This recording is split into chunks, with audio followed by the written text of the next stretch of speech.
Pemirsa, hari ini kuasa hukum Ferdinand Hutahian, Roni Hutahian, berencana membesuk kliennya yang ditahan di Rutan Bareskrim Polri. Selain itu, Roni juga akan mengajukan surat permohonan penangguhan penahanan.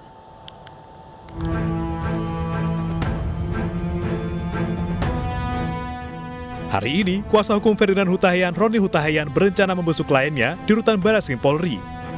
Selain membesuk, Roni juga akan membahas sejumlah persoalan, termasuk terkait pengajuan surat permohonan penangguhan penahanan.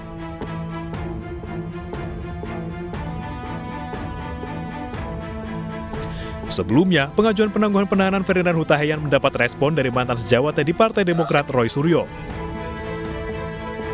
Dalam akun Twitternya, Roy menawarkan untuk membawa Ferdinand ke rumah sakit khusus jiwa secara gratis. Alasannya agar Ferdinand tidak lagi mengulangi perbuatannya yang membuat gaduh. Syaraf-syaraf di otaknya itu agak terganggu. Nah, itu memang merupakan salah satu sebab gejala penyakit jiwa.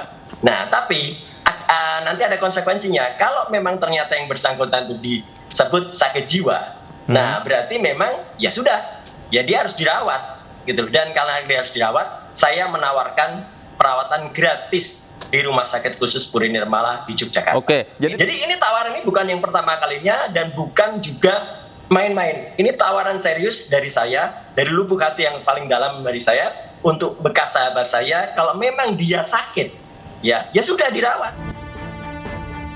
Pengajuan penangguhan penahanan disebut pihak Ferdinand karena alasan medis. Ferdinand dikatakan menderita gangguan kelistrikan syaraf yang disebut sebagai akar masalah dari cuitannya. Akibat cuitannya, Ferdinand dijadikan tersangka dan ditahan selama 20 hari.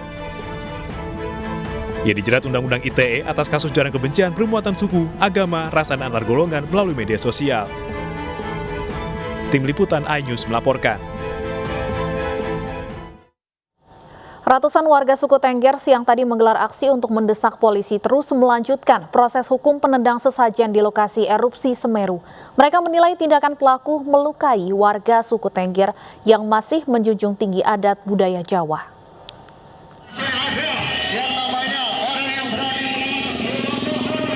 Ratusan warga suku Tengger siang tadi menggelar aksi di depan gedung DPRD Kabupaten Lumajang, Jawa Timur. Dengan membawa sejumlah poster, mereka mendesak proses hukum terhadap pelaku penendangan sesajen di lokasi erupsi Gunung Semeru.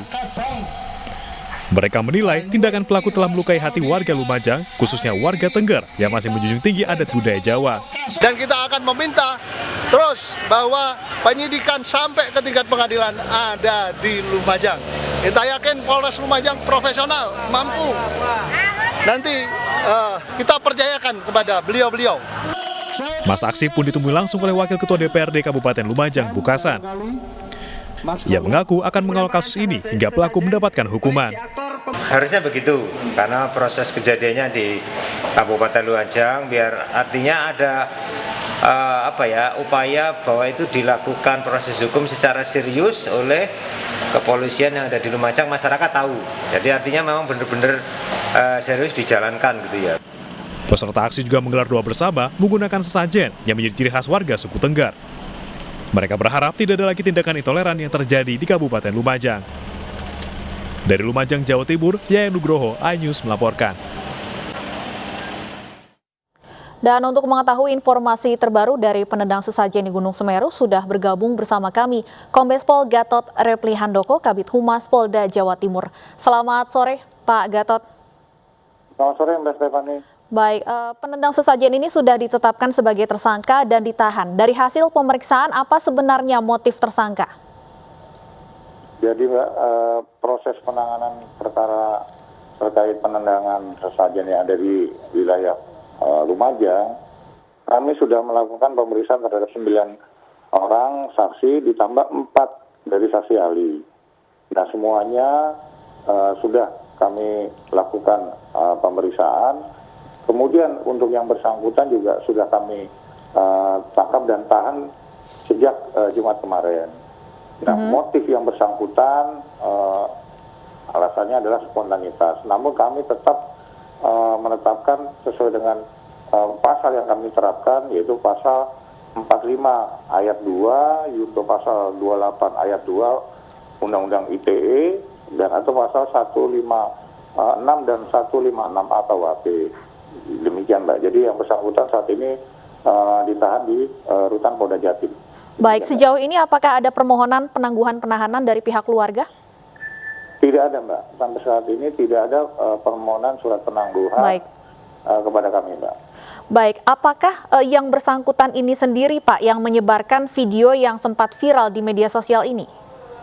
Dari hasil pemeriksaan terhadap tersangka, Mbak, itu dia mengaku menyebarkan pada grup WA di kelompoknya sendiri dan teman-temannya dan juga kepada keluarganya. Namun ini masih kami tracing WA-nya, handphonenya, itu yang nanti kita akan jadikan barang bukti. Ya, Mbak. Artinya adakah kemungkinan tersangka lain, Pak, baik yang memvideokan ataupun yang menyebarkan video ini? Kalau dari pengakuan yang bersangkutan itu kan spontanitas. Jadi dia di lokasi Gunung Semeru tersebut meminta bantuan terhadap relawan atau orang lain yang tidak dia kenal untuk meminta tolong mengambilkan gambar. Nah, ini yang masih kami lakukan penyelidikan terhadap yang mengambil gambar. Ya. Demikian, Mbak. Baik, Pak, sebelumnya disebutkan tersangka ini warga Lombok dan ditangkap di Yogyakarta. Apa sebenarnya yang sedang dilakukan oleh tersangka pada saat itu di Lumajang, Jawa Timur? Jadi yang bersangkutan itu memang warga Lombok yang mempunyai istri tinggal di Yogyakarta. Kemudian daripada kegiatan relawan, dia mengikuti, Mbak, mengikuti kegiatan relawan di Gunung Semeru.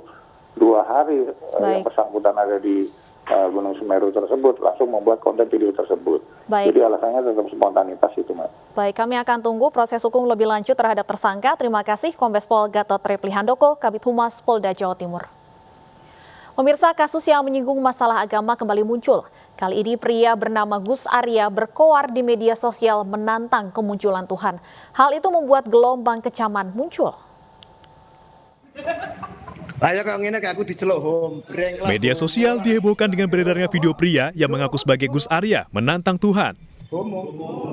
Selain di sejumlah akun di media sosial, video juga diunggah di channel YouTube Gus Arya Official dengan judul yang kontroversial. Dalam video, Gus Arya yang mengaku bagian dari Cyber NKRI Anti Hoax menjelaskan kegeramannya dengan pihak-pihak yang kerap menjual ayat agama. Kemudian, ia meminta pihak-pihak itu menunjukkan kepadanya Tuhan yang mereka yakini. Yang suka memperdagangkan umat, suka dagang syafaat, suka dagang ayat-ayat, suka dagang agama, kelakuan bajingan seperti itu. Perlihatkan mana Tuhanmu sekarang, mana Allah yang kamu yakini, tunjukkan sama saya. Jawab itu, mana Tuhanmu, tunjukkan sama saya. Celing kelihatankah? Celing seperti apa? Ayo, tunjukkan sama saya mana Tuhanmu. Kenapa? Kamu tidak ada sedikit pun nur Allah, tidak ada. Gara-gara video ini, tagar tangkap Gus Arya sempat trending di Twitter. Sejumlah pihak juga mengecam pernyataan Gus Arya yang dinilai menyinggung Tuhan. Hingga kini, belum ada informasi adanya pihak yang melaporkan masalah ini ke pihak berwajib. Tidak penting. Dan pemirsa, untuk membahas selengkapnya sudah bergabung bersama kami Amir Syah Tambunan, Sekjen Majelis Ulama Indonesia. Assalamualaikum, selamat sore Pak Amir Syah. Selamat sore Pak Amir Syah.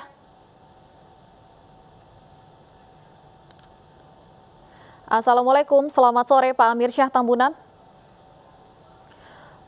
Baik, sepertinya masih ada gangguan teknis komunikasi kami dengan Sekjen Majelis Ulama Indonesia, Amir Syah Tambunan. Kami akan coba menghubungi kembali dan ini sore pemirsa masih akan kembali dengan sejumlah informasi menarik lainnya di antaranya. Celing seperti apa? Ayo, tunjuk.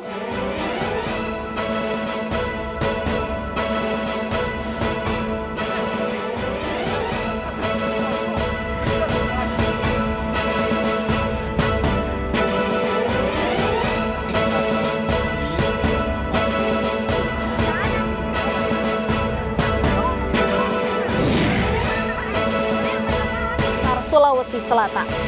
Kami akan kembali sesaat lagi.